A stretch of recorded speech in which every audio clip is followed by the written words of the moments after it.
In this literary analysis video, I'll be talking about tone. So you're reading a text, and as you read, you feel that the author is very angry about a subject. Perhaps they're shocked about a subject. Or you get the impression that they're in love with the subject and they feel very fondly towards the subject. Or maybe they're trying to inform. This is where we come on to tone. Now, tone is the particular attitude an author takes towards a subject. It's the way the author feels about the subject, and it's created through their style and language. Now, I've got a diary entry from a particular student, and this student writes, "I couldn't believe my luck. There it is in big red letters, a B plus. This was the first time I'd ever received one. I felt like I was glowing as joy radiated from my smile.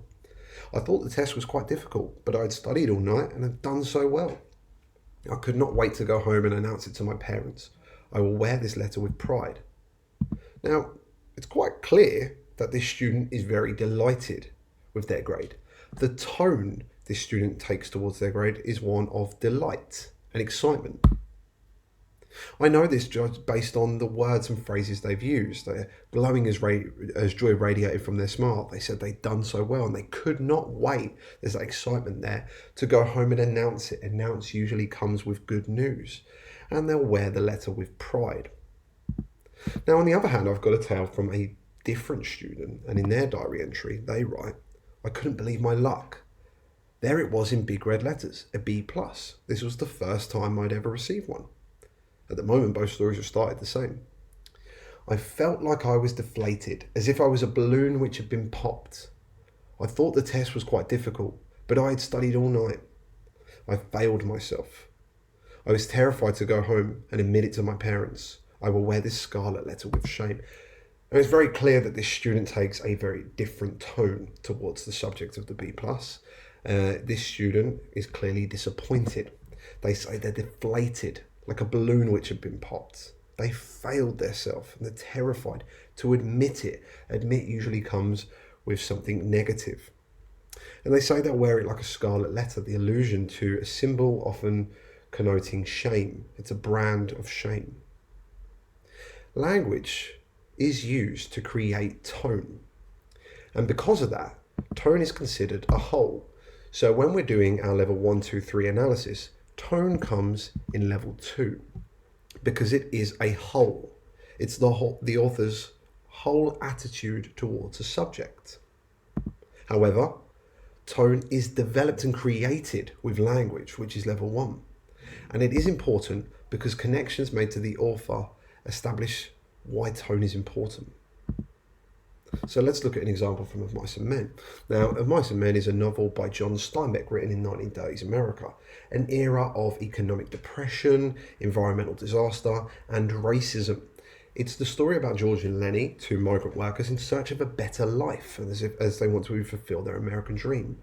However, their dreams don't go to plan. Now, the novel explores themes of dreams, loneliness, friendship, the weak and the strong, and inequality. So I have an excerpt here from the first page. And Steinbeck writes, "A few miles south of Soledad, the Salinas River drops close to the hillside bank and runs deep and green. The water's warm too, for it is slipped twinkling over the yellow sands in the sunlight before reaching the narrow pool. On one side of the river, the golden foothill slopes curve up to the strong and rocky Gabilan Mountains. But on the valley side, the water is lined with trees, willows fresh and green with every spring, carrying in their lower leaf junctures the debris of the winter's flooding, and sycamores with mottled, white, recumbent limbs and branches that arch over the pool. On the sandy bank under the trees, the leaves lie deep and so crisp that a lizard makes a great skittering if he runs among them.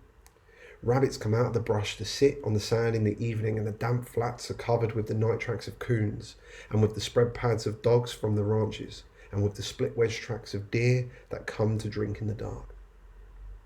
There is a path through the willows and among the sycamores, a path beaten hard by boys coming down from the ranches to swim in the deep pool, and beaten hard by tramps who come wearily from the highway in the evening to jungle up near water. In front of the low horizontal limb of a giant sycamore, there is an ash pile made by many fires. The limb is worn smooth by men who have sat on it." Now, reading that, I want you to ask yourself, How do you think Steinbeck feels about nature? Well, based on what I've read, I'd argue that Steinbeck loves it.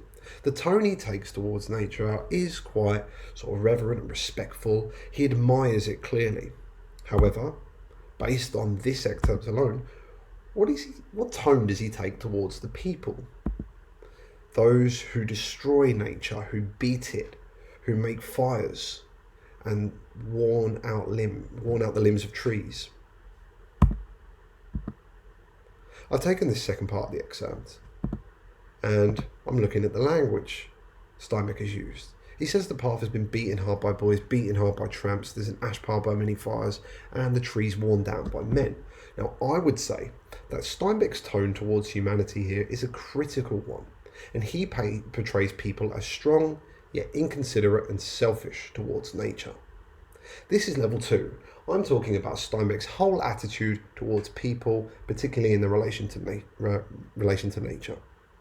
However, as I said, tone is created by language. So what language particularly creates this tone? Well, I'd say that words like beaten connote violence, and they describe humans as capable of destruction without consideration for those weaker than them. But it's not just the language we need to consider. I also have to think about what theme is developed. More importantly though, I have to make connections between tone and the author in historical context. This is vital. So Steinbeck's critical tone of humanity. Why is that important, especially given the context? Well, during the 1930s, America saw the Great Depression. It's a decade when many lost jobs and wealth, and the weakest in society suffered the most, whilst the strongest aided little. Even though many blame the wealthiest for causing such horrific economic conditions. Therefore, Steinbeck's portrayal of humans as destructive highlights his view that those with power only cause harm through their selfish actions without considering the vulnerable. The tone Steinbeck takes towards humans in this excerpt is important given the context, and I need to make these connections. Now, when you're thinking about tone, I want you to limit your tone descriptions to certain adjectives.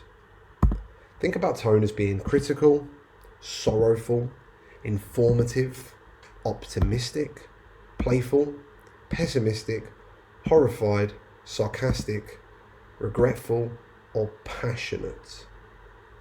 Think about these adjectives when you're describing tone. And remember, tone is the attitude an author takes towards a subject. Tone itself is level 2, but it's important to consider the words and phrases which create such a tone and make those connections in level 3. And finally, limit your adjectives to particular ones such as these.